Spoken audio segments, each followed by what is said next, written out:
So simulan natin dito mga idol. Los Angeles Lakers may panibagong game plan na gagamitin nila sa playoffs na gaganapin po sa April 19, 2025. Bagong sistema na gagamitin sa first round ng playoffs, mas magpapalakas. And bago natin yan ipagpatuloy at pag-usapan mga idol, please huwag niyo muna kakalimutan na mag-like and subscribe sa ating channel. Maraming salamat po mga kaibigan. Ikaklaro ko lamang sa inyo sa nalalapit na April 19 na po, no? Eto nga pagsisimula ng playoffs. At sa first round mga kaibigan, nakita naman natin okay na yung bracket, no? Marami nagsasabi hindi pa raw po ito official at posible pang magbago kasi nakalagay ho sa unang makakalaban ng Lakers ay ang kupunan po ng Warriors, no? Pero hindi pa daw sigurado. Di naman ilalabas siya ng NBA mga kaibigan kung hindi naman na sigurado, no?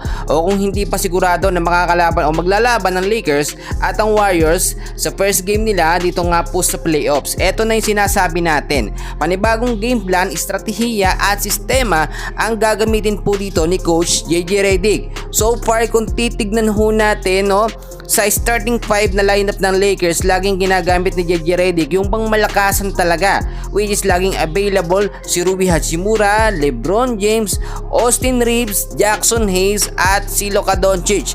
Pero meron tayong problema dito mga kaibigan, hindi masyado nagiging effective yung sistema kapag nandyan po si Jackson Hayes sa first half ng game. Nakita nyo, hindi siya nakakapagtala ng matataas na puntos, pero hindi natin sinasabi na walang silbi si Jackson Hayes. Ang ganda at ang lakas ng depensa na naibibigay ni Hayes, no, sa mga intense and crucial game. Hindi lamang siya nakakapagtala ng mga assists at mga puntos, no. Eto pa mga kaibigan, magkakaroon kasi ng backup na sentro big man ng Lakers sa lineup nila para sa playoffs. So sino ang gagamitin? Kasi marami nagsasabi wala naman daw pong available na big man ng Lakers na hindi man lang daw kumuha, inabot na ng playoffs. Mga kaibigan ko, baka hindi nyo napapansin mga kaibigan, nandyan pa si Christian Coloco.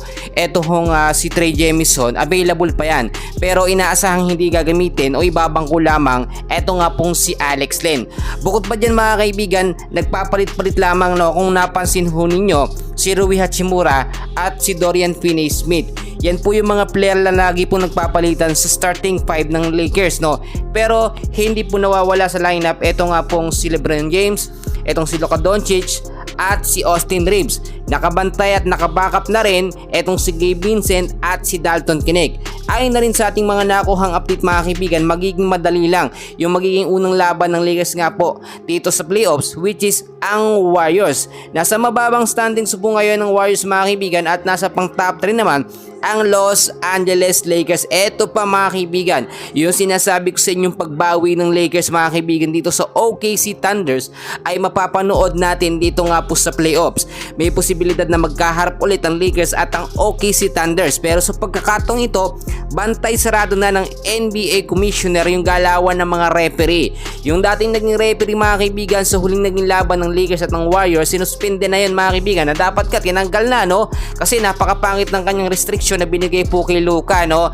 Isipin nyo, ejected siya, hindi naman talaga dapat, napakalabo, halatang bentang laban. Wala ho magiging bentang laban dito sa playoffs bagkos magkakaroon po ng fair na laban. Eto pa mga kaibigan, kung napansin ho ninyo sa huling naging laban ng Lakers kontra sa Houston Rockets, no, pang top 2 tinalo ho nila mga kaibigan. At kung hindi talaga natalo ang Lakers doon nga po sa OKC Thunders, kung hindi dinaya mga kaibigan si Luka, no, ay nasa top 2 ngayon ang Los Angeles Lakers.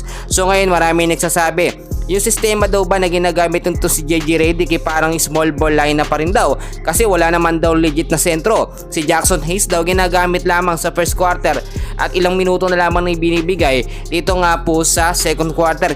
Ibig sabihin pagdating ng second half, third and fourth quarter, hindi na nabibigyan ng maayos na minuto.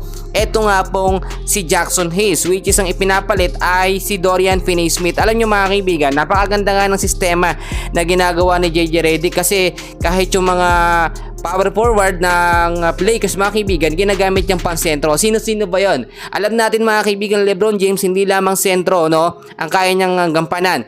Bilang isang power forward, malakas din talagang dumepensa itong si LeBron, no. both side, outside and shooting niya, talagang okay, napaka-effective din talaga, kaya ding mag-drive sa loob. Eto naman mga kaibigan, si Dorian Finney-Smith, nakita rin naman natin napapakinabangan niya sa mga intense and crucial game at kaya niya rin hong makadepensa. Kaya kung tataka kayo minsan, kapag mga huling quarter na, minsan hindi nagagamit o nabababad si Jackson Hayes, na pinagpapahinga siya, gumagamit si JJ Redick ng ibang player. Pero nakita natin dito, kailangan mag-adjust si JJ Redick sa sistema kasi yung rotation lang ng mga player, nakita naman natin, walang minuto na naibibigay dito po kay Christian Coloco, which is sa mga intense and crucial game, mapapakinabangan siya. Si Dalton Connect hindi rin nagagamit masyado. Kung may minuto man si Dalton, minsan pinakamataas na yung 10 minutes of playing time. Kaya nga po sinasabi ng mga Lakers fans, bigyan ng mahabang minuto si Dalton Connect dahil kayang-kaya niya maglaro sa mga intense and crucial game, no? Halos sabayan sila nito nga pong si Austin Reeves na nagpapakitang gilas. Eto pa, ngayon kasi ay nabubuhay na o nabubuo na ang panibagong superstar ng Lakers. Sino ba yun?